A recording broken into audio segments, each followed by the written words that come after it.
Delighted to say, joining us now, British pop star and huge Manchester United fan, it's Tom Grennan. Good morning, Tom. Good morning, Tom. Morning. How you doing, guys? You alright? Really great. Tom, we're in top form. I'm going to run the risk. My mate set me up here, right?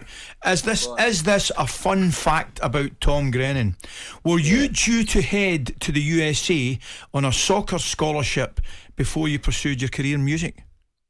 That's true, mate. Yeah, that is true. Yeah. I was 17, 18 when I was gonna go out there, but I just did it. It didn't feel right for me, so I kind of like just said I don't fancy it, and then got into music from there, really. But obviously, football's a massive part of my life still, and I play as much as I can, and like the soccer age stuff it's just unbelievable to be able to do that now, as well as doing the music, obviously. It's a good finish, mate. I saw it finish. A good finish.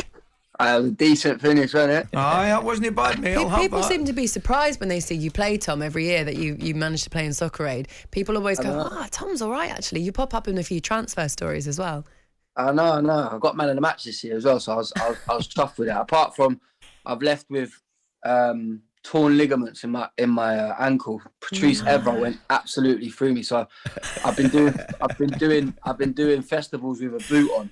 I've got to be in that for 6 weeks now, which isn't great. But as a United fan, not many people can say that Patrice Evra has absolutely clamped you. Do you know what I mean? I bet if it was anyone else apart from Patrice Evra, you'd have been absolutely livid. I'd have been fuming. But I got a nice message off him, and he's sound. Hope there wasn't any raw chicken involved in that message. No. Luckily. Tell us a bit about how festival season's been going then in the Isle of Wight. Was it good? It was amazing. It was so good. I think there was about 45,000 people watching. So wow. Yeah, it's just so good to be back doing festivals and live music that we've all missed for so long. And the sun was out, and everybody was just up for a good time. And I've got so many more coming up, like you say, Board Masters, which I'm really looking forward to. Kendall calling.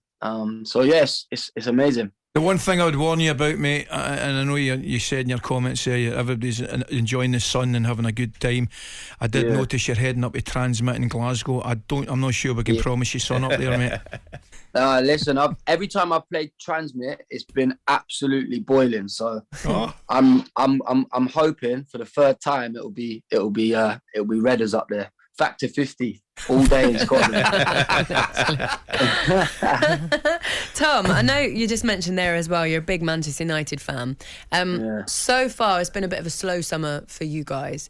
I don't know what's happening. What do you think is going to happen? Who do you think you're going to manage to get in? And how confident are you for next season? Honestly, I don't know who we're going to get in, and I don't know what is going on. How confident am I for next season? Again, I think it's going to be a slow start.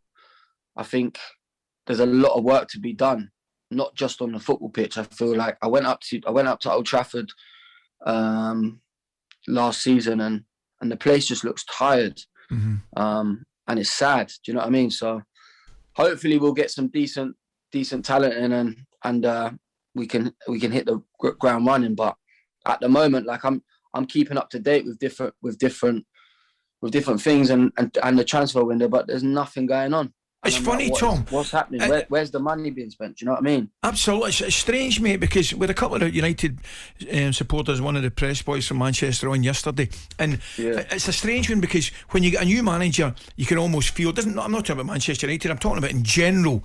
You can feel the supporters and everybody get behind and be full of enthusiasm. But I don't really see that. I don't think it's clearly not Ten Hag's fault, but I just think there's a real concern amongst the Manchester United fans.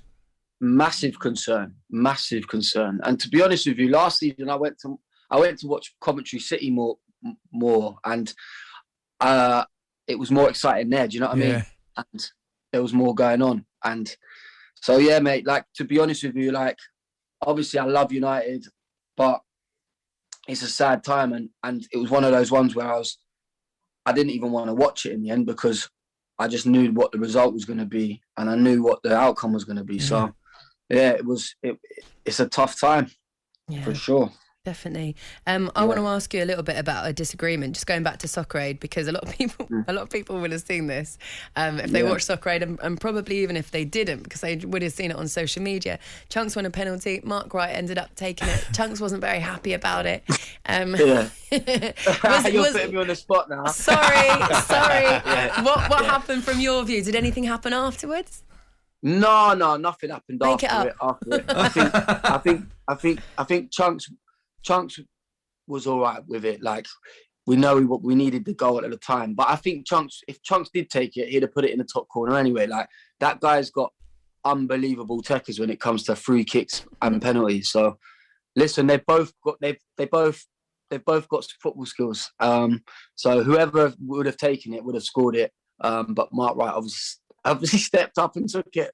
But it was funny. It was a funny moment because the whole crowd wanted Chunks to take it.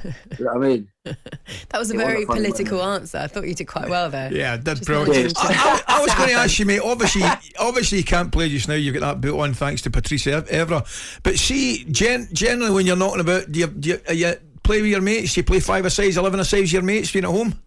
Yeah. Do you know what I play 9-a-side on a Thursday, but obviously my time I've not got much time, but if anybody's listening to this right now and have got a non-league football team that's close to like London, Hertfordshire area, then hit me up, because I really do want to play a bit of non-league, because when I played in Soccer Aid, I was like, do you know what? I've still got the legs for it. Do you know what I mean? Yeah. And I'd love to just have, when you're in a changing room, the banter's just unreal. Do you know what I mean? So I'd love to get back and try to do a bit of football, but like I say, my time is very very limited, so I'd have to be in and out. Do you know what I mean? I think I know a few actually in the area.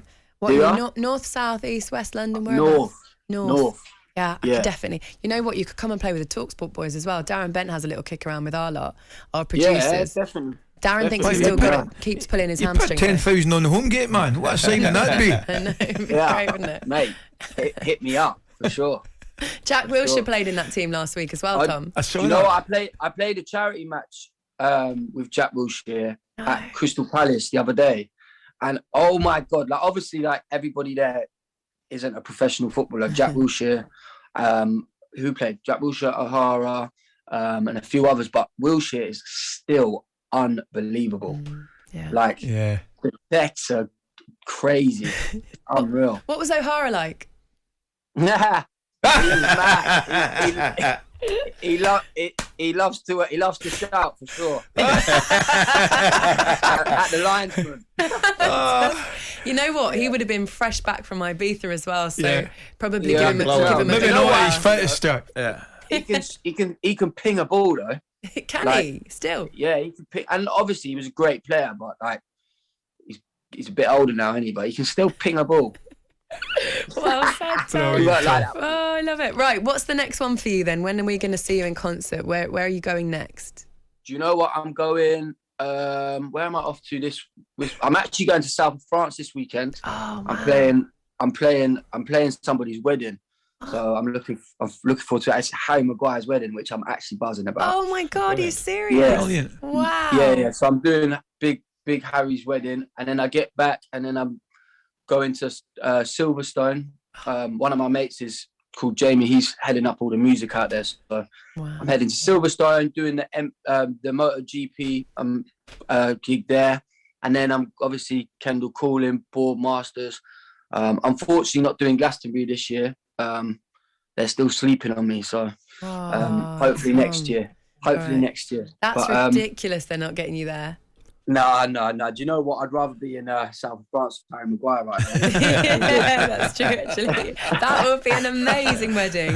If you don't have to sign an NDA, come back on and tell us what it was like. Oh, of course. No, it'll be good fun. I know that for sure. Oh, brilliant. Tom, thanks for coming on. We Cheers, love you. Tom. Thank you very much. Also, I just want to shout out Keaton. You're a legend. I love it. I know you're listening. And all the Fireboys. Oi, oi. Oh, well done, mate. Good man. Keaton. Thank you very much. Thanks, Cheers, Tom. Love you all. Take care. All the best, mate. Oh, bye, wonderful. bye. Tom Grennan then, if you want to get tickets to any of his gigs, go to tomgrennanmusic.com.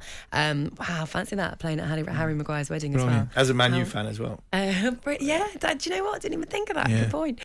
talkSPORT Breakfast with Laura Woods. Monday to Wednesday mornings 6 till 10. On AM, on DAB, via the talkSPORT app and on your smart speaker. talkSPORT.